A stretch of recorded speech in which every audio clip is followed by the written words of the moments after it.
반갑습니다. 오목사의 성경대로입니다. 이 코로나19를 지나면서 교인들에게 있어서 가장 큰 변화는 무엇일까 생각을 해봤더니 종교적인 부담감에서 스스로 너무나 자유로워진 그 담대함이 아닌가 싶습니다. 무슨 말인가 하면 그동안에는 이 주일 성수를 범하거나 11조를 온전히 바치지 않으면 집안에 우환이 생길 것 같고 벌 받을 것 같은 생각이 들고 해서 그걸 어긴다고 하는 것은 엄두도 못 냈죠. 또 기도 생활이나 큐티를 등한시한다거나 봉사에 소홀을 하거나 하면 마음에 꺼림칙하고 괜히 불안했고요. 그런데 이 코로나로 교회가 문을 닫게 되니까 자연히 이 개인의 신앙생활을 제대로 하지 못하게 되잖아요. 그런데도 아무 일도 안 일어나고 별 탈이 없이 잘 지내더라는 겁니다. 이 같은 놀라운 경험적 확신을 통해서 종교적 부담감에서 교인들 스스로 자유하게 되었다는 거죠. 주일 예배에 참석하는 교인 숫자를 보면 스스로 자유한 분들이 얼마나 많은지 확인할 수가 있습니다. 코로나19 이전에 600명 정도 출석하던 어떤 교회가요, 근래에 다시 교회 문을 열었는데요. 주일 대예배에 참석하는 교인 수가 200명도 채 되지 않는다고 합니다. 교인 3분의 2가 주일 성수에 대한 그 부담감에서 벗어나 스스로 자유한 모양입니다. 담임 목사님은 잃어버린 영혼에 대한 그 안타까움과 교회 운영의 어려움 때문에 울상이라고 하더군요. 하나님의 처벌이 신속히 집행되었더라면 교인들이 종교적인 게으름을 피우지 않고 악을 행하기에 마음이 담대해지지 않았을 텐데. 그 목사님의 그 푸념인데요. 만일 하나님의 징벌이 바로바로 시행이 되면 교인들이 하나님 무서워서라도 불이 나게 교회에 나와서 이런저런 종교 활동을 빡세게 할까요? 글쎄요, 꼭 그렇지만은 않을 거라고 봅니다. 정신 차리고 예전보다 더 열심히 종교 생활을 하는 그런 사람도 있겠지만은 하늘을 향해서 내가 뭘 그렇게 잘못했길래 왜 나만 가지고 그래? 삿대질하면서 하나님을 원망하는 사람도 있을 거고요. 팔자 타령을 하거나 조상 탓하는 사람도 있을 겁니다. 또 하나님과 결별을 선언하는 사람도 있겠죠. 사랑의 하나님이라고 하면서 게으름 좀 피웠다고 해서 처벌을 해 관계 청산하고 이제 그만 끝냅시다. 하나님의 신속한 징벌이 반드시 회개와 신앙적 열심으로 이어지는 것은 아닐 것 같습니다. 악한 일의 징벌이 속히 실행되지 않으므로 악인들이 악을 행하기에 마음이 담대하도다. 이 전도자의 이 진술을 앞서 얘기한 목사님처럼 이해를 하고 적용을 하는 건 다분히 사람의 안목으로 성경을 본 거라고 생각합니다. 사람의 상식과 학문의 틀, 그리고 세상 지식을 가지고 이 성경을 접할 경우에는요, 열이면 열, 성경의 의도에서 빗나가고 말죠. 성경은 반드시 성경의 시각과 관점에서 성경적 개념을 가지고 들여다봐야 합니다. 그래야 성경과 코드가 맞는 이해를 할 수 있거든요. 이 전도서 8장 11절 말씀 역시 이 성경의 관점에서 살펴봐야 하겠죠. 성경은 악에 대해서 어떻게 설명을 하고 있나요? 얼굴에 땀이 흘러야 식물을 먹고 필경은 흙으로 돌아갈 그 처지에 놓인 상태를 성경은요, 악이라고 규정합니다. 이런 얘기하면 대번에 반감을 갖고 반격을 해올 겁니다. 목사님, 이 세상 사람 치고 밥벌이 위해서 수고하지 않는 사람이 어디 있겠으며 종국에 죽지 않는 사람이 어디 있겠습니까? 누구에게나 해당되는 이런 자연스러운 일이고 현상인데 그걸 악이라고 하다니요. 정말 어처구니가 없네요. 그렇습니다. 사람의 생각으로는요, 엉뚱할 뿐이죠. 하지만 사람들이 수긍하지 않고 반발을 한다고 해서 하나님이 입장을 바꾸시거나 사과 성명을 내고 또 개념을 달리 해석하실까요? 하나님은 창세 이후 말씀을 수정하거나 변경하신 적이 없죠. 어쨌든 사람이 이마에 땀을 흘리며 고도에게 일을 해서 먹고 살다가 마침내 흙으로 돌아갈 그 비참한 운명에 놓인 상태를 하나님은 비정상적인 상태로 보신다는 겁니다. 해 아래 살아가는 사람치고 이러한 처지에서 해방된 사람이 없기에 사도 바울은 이렇게 증거했죠. 의로운 사람은 하나도 없고 선을 행하는 사람이 없으니 하나도 없다. 이 먹고 살기 위해서 수고하고 애쓰며 살아가는 사람은 너나 할 것 없이 모두 악인이라고 보았던 거죠. 그 이유는 하나님은 은혜의 아버지로서 그분의 자녀들이 아버지의 은혜라는 그늘 아래 안식하는 것을 정상적인 삶이라고 보시는 건데, 얼굴에 땀이 흘러야 먹고 살 수 있는 이런 방식은 사탄의 꾀임에 빠져서 선악과를 따먹음으로 약이 된 것으로, 그건 품팔이 종과 같이 비참한 처지이기 때문입니다. 우리가 성경대로 하자면요, 밥벌이를 위해서 수고하다가 마침내 죽어서 흙으로 돌아가는 이 땅의 사람이 악인인 것이고, 먹고 살겠다고 땀 흘리며 일하는 것이 하나님이 보시기에 악한 일이라는 말이죠. 물론 성실하고 정직하게 살아가는 사람이 이런 소리를 들으면 정말 화가 나고 불쾌하기 짝이 없는 허튼 소리일 테고요. 사람의 생각으로서는 이런 얘기는 납득하기 어렵고 수용할 수 없는 내용이죠. 좌우간 하루하루 살아가는 삶 자체가요, 하나님이 보시기에는 악행인 것이고, 그리고 보면은 우리 모두 악을 행하기에 탐대한 자들이라는 말입니다. 그렇다면 하나님은 악한 일에 징벌을 내리셔야 마땅하겠죠. 우리는 권선징악의 그 즉각적인 시행을 보기 원하잖아요. 그래야 정의가 서고 질서가 잡히고 불의가 뿌리를 뽑힐 것이다 기대하고요. 그런데 왜 하나님은 속히 처벌하지 않으시는 걸까요? 악한 일에 하나님이 즉각적으로 벼락을 내리시고 처벌을 하신다면 어떻게 될까요? 아마 몸송한 자는 하나도 없겠죠. 이 지구상에 살아남을 자도 없을 겁니다. 복음을 전한다고 하는 목사님도, 마음을 수련하는 스님도, 세상과 담쌓고 금욕생활하는 수도원의 수도사도 살아남지 못할 겁니다. 한결같이 수고함으로 먹고 살잖아요. 그러니 우리 모두 심판의 대상일 뿐인 거죠. 이 악에 대한 심판은요, 남녀노소, 빈부, 귀천, 동소 구분이 없이 포괄적이고 일괄적이죠. 예외가 없습니다.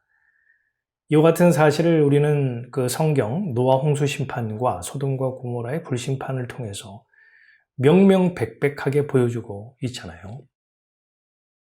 목사님, 질문이 있습니다. 홍수 심판에서 하나님의 은혜를 입은 노아와 그의 8 식구는 구원을 얻었잖아요. 그리고 하나님의 천사들이 손을 잡아 이끌어내신 롯은 소돔과 고모라의 그 불심판에서 구출을 받았고요. 이처럼 심판 가운데 구원을 얻은 자들이 있었는데 목사님은 왜 심판에 예외가 없다 이렇게 말씀하시는지요?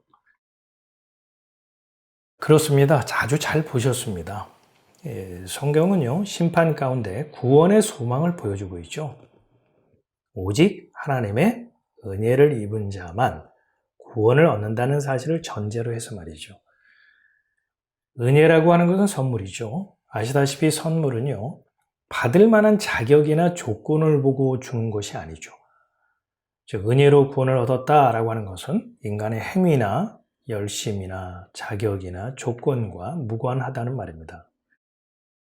이 시기에도 은혜로 택하심을 입은 사람들이 남아 있습니다. 은혜로 된 것이면 행위에 근거한 것이 아닙니다. 그렇지 않으면 그 은혜는 이미 은혜가 아닙니다. 은혜로 된 것이면 행위에 근거한 것이 아니다. 이렇게 성경 말씀을 제시해 드려도요, 사람들은 좀처럼 인정하려고 하지 않고 다음과 같이 생각을 하죠. 구원이 사람의 행위와 무관하게 주어지는 선물이라고? 그래도 그렇지 은혜 받을 만한 구석이 조금은 있기 때문에 하나님의 은혜를 입어서 심판 중 구원을 얻는 게 아니겠어? 노아는 의인이요 당세의 완전한 자라 그가 하나님과 동행하였으며, 그럼 그렇지. 노아가 홍수 심판 가운데서 구원을 얻은 것은 그가 의인이고 완전한 자로서 하나님과 동행했기 때문이지. 롯도 믿음의 조상 아브라함이 하나님께 조카 롯의 구원을 위해서 간절히 기도한 덕분에 하나님이 아브라함의 그 기도를 들으시고 롯을 구출해 내셨을 거야. 이처럼 하나님의 은혜를 입어 구원을 얻은 것에 대해서요, 사람들은 그 원인이나 이유를 밝혀내려고 추적을 합니다. 찾지 못할 경우에는 구원 얻을 만한 이유나 근거를 만들어서라도 납득하려고 애를 쓰죠. 원인과 결과라는 인과관계가 성립을 해야 사람은 수긍을 하고 고개를 끄덕끄덕 하거든요.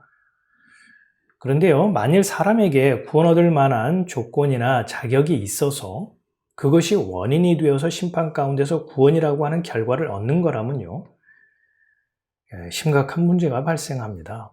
하나는 의인은 없다, 하나도 없다라고 하는 사도 바울의 선언적 증거와 정면 충돌하게 되죠. 성경 스스로 모순에 빠진다는 말입니다. 또 하나는 사람에게 구원 얻을 만한 근거나 자격이 털끝만큼이라도 있다면요, 예수 그리스도의 십자가 희생은 헛된 죽음이 되고 말 겁니다.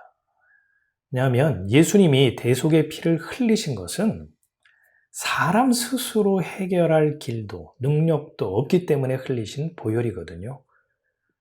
만약 의로운 사람이 있다거나 사람에게 의롭다고 인정할 만한 근거나 요소가 있다면 어떻게 예수님이 하늘 보좌를 버리시고 이 땅에 내려와 죽으실 필요가 있었을까요? 노아나 롯이나 그들은 살아가면서요, 당시 동시대의 사람들과 별반 다르지 않았을 겁니다.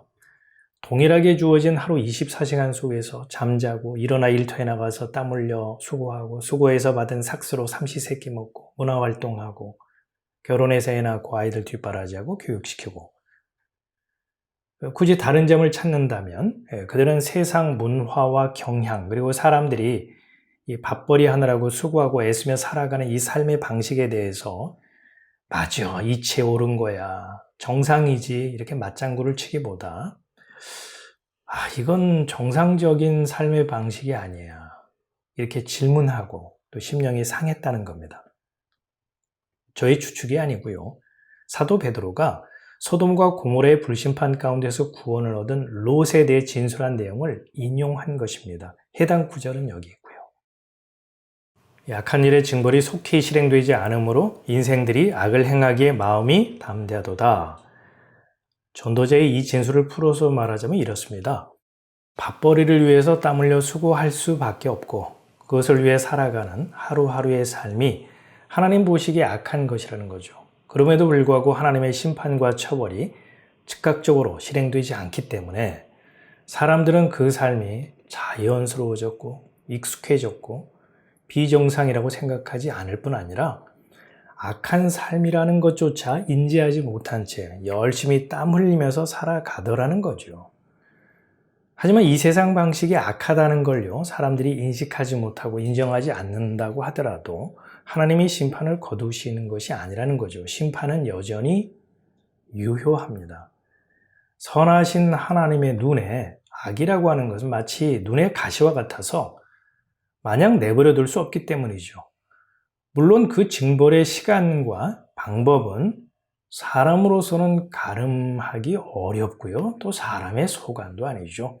하나님의 시간에 하나님의 방법으로 악인은 처벌하시고 악의 구조는 철폐하신다는 것을 노아 홍수 심판과 소돔과 고모라의 불심판 등 성경 역사를 통해서 우리는 확인할 수가 있죠.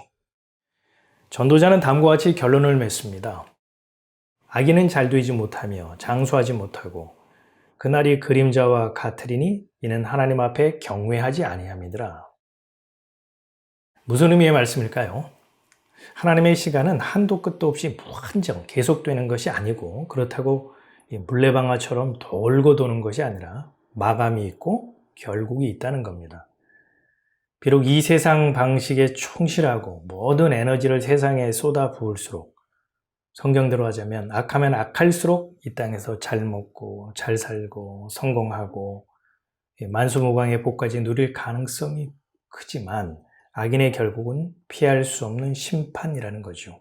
왜냐하면 악을 미워하는 것이 하나님을 경외하는 태도인데 악인은 악을 미워하는 것이 아니라 오히려 물 만난 고기처럼 이 세상 악의 바다에서 자기 세상 만난 것처럼 안성맞춤의 옷을 입은 사람처럼 만족과 기쁨과 뿌듯함을 만끽하기 때문이죠.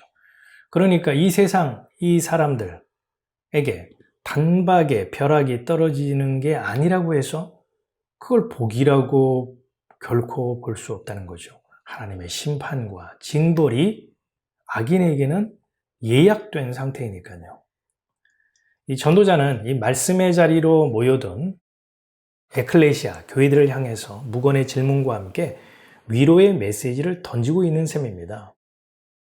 여러분, 소돔과 고모라 성에 살았던 롯이 악의 현실을 보면서 심령이 상했던 것처럼 이 세상 풍조와 삶의 방식에 대해서 고통스러운 심정으로 살아가는 사람이 있습니까?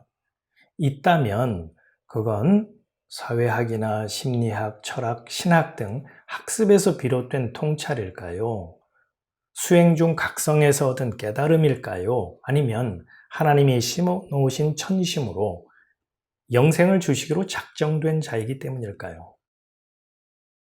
이마에 땀이 흐르도록 수고하며 살아가는 이 세상의 방식이 남의 옷을 걸쳐 입은 것처럼 이 불편함을 느낀다면, 그런 사람이 있다면 그와 같은 심령은 하나님이 심어 놓으신 천심으로 심판 가운데 은혜로 구원을 얻을 자일 겁니다. 그 사람 참으로 복 있는 자입니다.